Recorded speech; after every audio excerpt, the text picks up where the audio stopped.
함께 보실 말씀은 로마서 9장 1절로 5절 말씀입니다. 제가 한 절, 성도님들 한 절, 마지막 절 합독하도록 하겠습니다.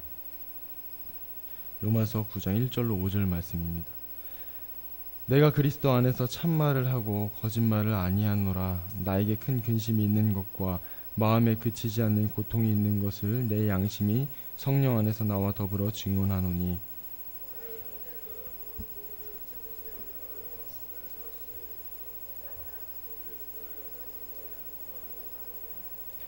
그들은 이스라엘 사람이라. 그들에게는 양자됨과 영광과 언약들과 율법을 세우신 것과 예배와 약속들이 있고, 조상들도 그들의 것이요 육신으로 하면 그리스도가 그들에게서 나셨으니 그는 만물 위에 계셔서 세세의 찬양을 받으실 하나님이시니라.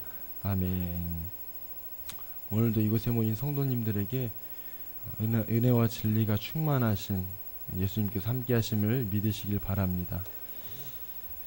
지난주에 나눴던 로마서 이 8장의 핵심은 성령께서 우리에게 양자영으로 오시고 우리가 하나님의 자녀로서 이 세상에서 하나님의 사랑 안에서 살아가도록 말없이 탄식하시면서 끊임없이 또 하나님의 뜻대로 간구하신다는 것이었습니다. 이 세상의 그 무엇도 또 누구도 어떤 상황과 환경도 문제도 우리 주 예수 그리스도 안에 있는 그 하나님의 사랑에서 끊을 수 없다고 그렇게 말씀하고 있습니다. 이 사실을 믿으시길 바랍니다. 바울 사도가 예수 그리스도 안에 있는 이 하나님의 사랑에 대해서 격정적으로 이야기를 마친 후에 숨을 이렇게 고르고 시작하는 부분이 오늘 본문의 말씀입니다. 어쩌면 바울 사도는 그리스도 안에 있는 이 놀라운 하나님의 사랑을 이야기한 뒤에 오랜 시간 침묵하면서 미동조차 없었을지도 모릅니다.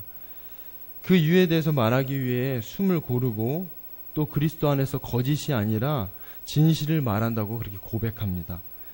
예수님 안에서 무엇보다 성령을 힘입어 힘겨운 고백을 합니다. 아마도 방금 전까지 열변을 토했는데 자신에게 큰 슬픔과 또 마음에 끊임없는 고통이 있다는 사실이 자칫 하나님의 사랑을 가치없게 만들지도 또 모르기 때문이라고 그렇게 여겨집니다. 3절은 이 슬픔과 또 마음에 끊임없는 고통의 정체를 가르쳐줍니다. 함께 3절을 읽어보시겠습니다. 나의 형제 곧 고륙의 친척을 위하여 내 자신이 저주를 받아 그리스도에게서 끊어질지라도 원하는 바로라. 왜 큰 슬픔과 이 마음에 끊임없는 고통이 바울 사도를 괴롭힙니까?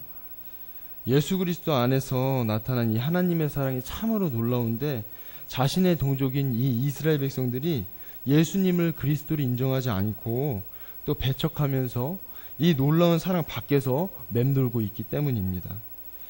하나님 향한 특심으로 예수님을 믿는 사람들을 핍박하고 또 그들을 잡아 죽이기까지 했던 자신은 이 예수님 안에서 진정한 사랑을, 이 하나님의 사랑을 누리게 되었는데 자신의 동족들은 여전히 예수가 그리스도라는 사실을 배척하면서 율법 아래 살아가고 있기 때문에 바울 사도에게는 큰 슬픔이요 마음에 끊임없는 고통인 것입니다. 그렇기 때문에 동족들을 위해 저주를 받아서 그리스도에게서 끊어진다 할지라도 그것을 원한다고 그렇게 고백하고 있는 것입니다. 이스라엘 백성들이 예수 그리스도를 배척한 것이 하나님 때문입니까? 또 예수 그리스도 안에서 나타난 이 하나님의 사랑을 거부한 것이 하나님의 계획입니까? 전혀 그렇지 않습니다. 어쩌다 이렇게 된 것인지, 이스라엘 백성들이 왜 이렇게 되었는지 4절부터 5절을 통해서 살펴보려고 합니다. 특별히 4절부터 5절이 정말 중요한 부분이기 때문에 성도님들과 자세히 살펴볼 필요가 있다고 여겨집니다. 바울 사도는 자신의 동족이 왜 예수 그리스도 안에서 나타난 이 하나님의 사랑을 거부했는지를 그 이유를 4절, 5절에 그렇게 조심스럽게 담고 있습니다. 저희 먼저 4절을 함께 읽어보도록 하겠습니다. 그들은 이스라엘 사람이라. 그들에게는 양자됨과 영광과 언약들과 율법을 세우신 것과 예배와 약속들이 있고. 바울 사도는 자신의 동족들을 이스라엘 사람이라고 소개한 후에 그들이 하나님께로부터 무엇을 받았는지 구체적으로 설명하고 있습니다. 개역개정 성경은 단순히 하나님의 양자됨과 영광, 또 언약들과 율법, 예배와 약속들이라고 그렇게 표현했지만 세번역 성경은 이 부분을 아주 세밀하게 표현해주고 있습니다. 제가 세번역 성경으로 4절을 읽어보도록 하겠습니다. 내 동족들은 이스라엘 백성입니다. 그들에게는 하나님의 자녀로서의 신분이 있고 하나님을 모시는 영광이 있고 하나님과 맺은 언약들이 있고 율법이 있고 예배가 있고 하나님의 약속들이 있습니다. 이 4절 한 절에만 하나님이 4번 등장합니다. 이 사실은 전적으로 이스라엘의 자녀된 신분도 또 하나님의 임재를 경험하는 영광도 하나님께서 노아와 또 아브라함과 또 시내산에서 주신 이 언약들과 율법과 또 하나님을 어떻게 섬기고 예배해야 하는지 무엇보다도 하나님께서 허락하신 그 약속들까지도 전부 하나님께로부터 부여받았다는 것입니다. 그리고 무엇보다도 족장들에게 약속의 말씀을 주시고 그 약속의 말씀을 믿었던 그 조상들을 통해서 하나님께서 그리스도라는 약속을 주셨다는 것을 바울 사도가 아주 신중하고 분명하게 이렇게 소개하고 있는 것입니다. 바울 사도는 하나님께서 이스라엘 백성들에게 주신 것들을 하나하나 소개합니다. 그리고 마지막으로 그 약속 중에 약속이신 그리스도를 이 세상에 주신 분이 진정 하나님이심을 분명하게 고백하고 있습니다. 그 부분이 5절 하반절에 그는 만물 위에 계시며 영원토록 찬송을 받으실 하나님이십니다. 아멘으로 그렇게 고백하고 있는 것입니다. 그런데 하나님께 이 놀라운 복을 받았음에도 왜 이렇게 된 것입니까? 이스라엘 백성들이 존경하는 인물은 두 인물이 있습니다. 그 인물이 바로 아브라함과 다윗입니다. 로마서 4장에는 아브라함과 다윗의 믿음을 이야기하면서 특별히 약속을 믿었다는 것을 강조합니다. 아브라함이 그 약속을 믿음으로 의롭다 하심을 받았습니다. 이 사실에 대해서 이스라엘 백성들은 자신을 소개할 때 아브라함의 자손이라고 소개하지만 아브라함과 같이 하나님의 약속을 믿음으로 하나님과 동행하며 살지 않고 하나님께서 주신 것들을 가지고 조상이 잘났고 또 혈통이 좋고 자신의 행위를 내세우면서 살았다는 것입니다. 그렇기 때문에 이들이 스스로 의인인 자신을 죄에서 구원할 그 그리스도가 필요하지 않았던 것입니다. 얻어 걸린다는 표현이 맞을지 모르겠지만 내가 명문고등학교에 입학했다고 해서 내가 명문은 아니라는 것입니다.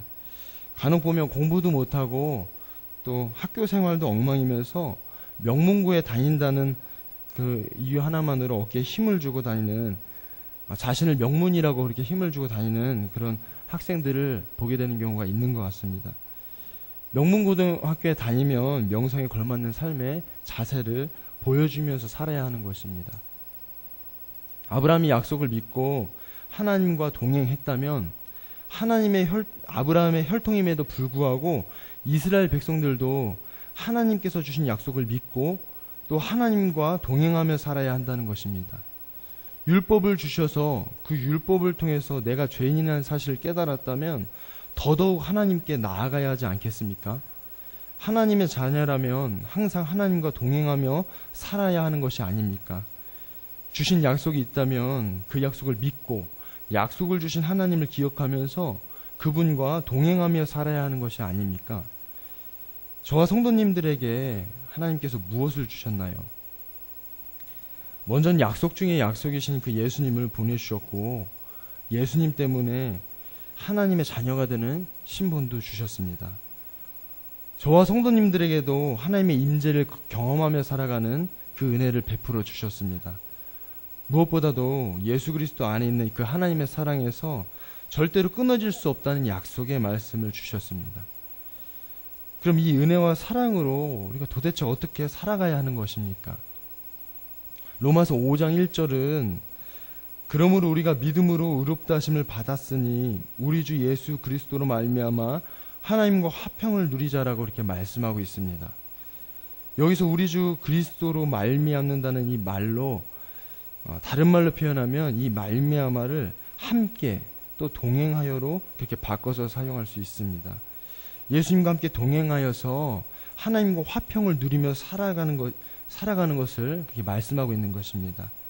계속해서 2절은 또한 그로 말미암아 우리가 믿음으로 서 있는 이 은혜에 들어감을 얻었으며 하나님의 영광을 바라고 즐거워하느니라 라고 이렇게 말씀하고 있습니다. 예수님과 동행함으로 지금 서 있는 이 은혜의 자리에 믿음으로 나오게 되었다는 것입니다. 하나님의 자녀라면, 하나님의 백성이라면 마땅히 하나님과 화평을 누리며 살아야 한다는 것입니다. 하나님께서 원하시는 것은 저와 성도님들이 예수님과 동행하며 살아가기를 바란다는 것입니다. 오늘 본문의 말씀을 살펴보면서 이스라엘 백성들이 모든 것을 주신 분을 잊고 자신들의 욕심을 따라서 살아갔을 때 결국은 예수님 안에 나타난 이 하나님의 놀라운 사랑을 배척하게 되었다는 사실입니다. 저와 성도님들이 이 세상을 살아가시면서 이스라엘과 동일한 어리석음을 범하지 않으시길 바랍니다. 모든 것을 주신 이 하나님께 더 하나님을 이용해서 더 많은 것을 받으려고 했던 이 이스라엘과 같은 삶이 아니라 하나님께서 모든 것을 주셨기 때문에 더욱 하나님께 나아가고 우리에게 보내주신 그 예수님과 더욱 동행에 힘쓰며 살아가는 저와 성도님들이 되시길 바랍니다. 오늘 하루를 살아가시고 또 한 주간을 살아가시면서 모든 것을 주신 것에 대해서 감사하시면서 그것이 기쁨이 아니라 고난과 환난일지라도 하나님께서 허락하셨음을 믿고 더욱 하나님께 나아가며 또 그분의 은혜와 사랑 안에서 화평을 누리며 살아가시는 저와 성도님들 되시기를 간절히 소망합니다. 기도드리겠습니다.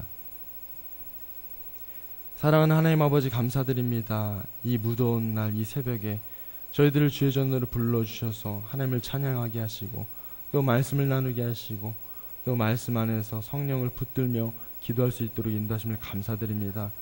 하나님, 삶을 살아가다 보면 주님께서 우리에게 베푸신 것들이 너무나도 크고 놀라운데 그것으로도 부족하여서 더 하나님께 구하고 더 하나님께 무엇을 달라고 요구하며 살아가는 것이 저희들의 삶의 모습은 아닌지 돌아보게 됩니다. 이스라엘 백성들처럼 하나님의 자녀된 신분을, 하나님의 약속을, 율법을, 하나님께로부터 수많은 것들을 얻었음에도 불구하고 하나님을 이용하면서 더 많은 것들을 누리며 살아가기를 위하여서 더 많은 욕심을 가지고 살았던 그 이스라엘의 모습을 돌아봅니다. 그들의 모습을 통하여서 그들이 하나님의 사랑 밖에서 살아감을 저희들이 다시 한번 돌아보게 됩니다. 하나님 아버지, 저희들이 삶을 살아가면서 하나님께서 주신 것들이 너무나도 크고 놀라운데 그것들로 부족하여서 더 하나님께 구하며 나아가는 그런 삶을 살기보다 주신 것에 감사함으로 우리들의 삶 가운데 고난과 환난이 닥칠지라도 그것마저도 하나님께서 허락하셨음을 믿음으로 저희들이 늘 주님 안에서 주님과 동행함으로 그 모든 것들을 감당하고 그 모든 것들과 맞서서 이 세상에서 주님의 은혜와 사랑 안에서 살아갈 수 있는 저희 모두가 될 수 있도록 주의 인도하여 주시옵소서. 하나님께서 허락하신 그 약속을 붙들며 그 약속을 믿음으로 살아갈 수 있는 저희 모두가 될 수 있도록 주여 도우시고 인도하여 주시옵소서. 오늘 하루를 살아가고 한 주를 살아갑니다. 우리에게 허락하신 그 수많은 약속들을 떠올리며 그 약속을 주신 주님과 동행하는 삶을 살아가면서 그 은혜와 사랑을 마음껏 누리며 살아갈 수 있는 저희들 될 수 있도록 주여 인도하여 주시옵소서. 그렇게 인도하실 줄 믿고 감사드리며 살아계신 우리 구주 예수 그리스도의 이름으로 기도드립니다. 아멘.